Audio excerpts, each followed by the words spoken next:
আমি রানু। আমার নতুন একটা ভিডিওতে তোমাদের সবাইকে স্বাগত। আজ বৃহস্পতিবার, আমি আর আমার এই এক বন্ধু বৈষ্ণবী দুজনে মিলে বেরিয়ে পড়েছিলাম মার্কেটে। সকালের দিকে হঠাৎ ফোন করে বলে বিকেলবেলা ওর মার্কেটে যাওয়ার আছে, আমাকেও নাকি ওর সঙ্গে যেতে হবে।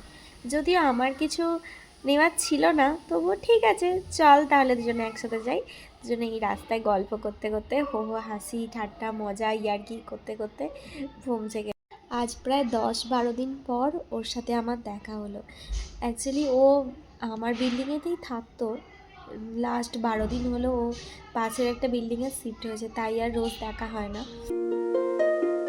দেখি বিভিন্ন রকমের ফুল গাছ, তুলসী গাছ, কত সুন্দর সুন্দর রং বেরঙের গাছ আছে এখানে।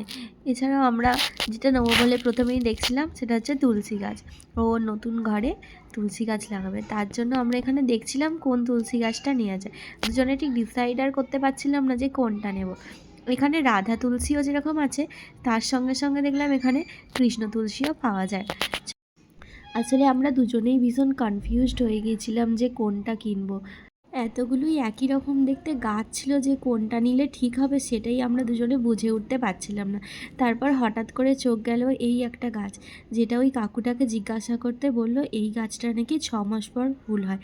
এছাড়াও এখানে ছিল সুন্দর সুন্দর চীনামাটির মূর্তি, বিভিন্ন ধরনের টব, আর যেটা দেখতে পেলাম সেটা হচ্ছে বোকাভার।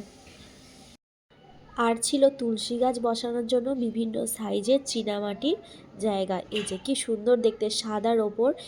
আমি তো 4-5টা ঘুরে ঘুরে দেখছিলাম কোথায় কি পাওয়া যায়। এর মধ্যে দেখলাম ওর সব কিছু কেনাকাটা হয়ে গেছে। এই যে ফুল, হলুদ কালারের ফুল গাছটাও নিয়েছে, আমার হাতে ধরিয়ে দিল।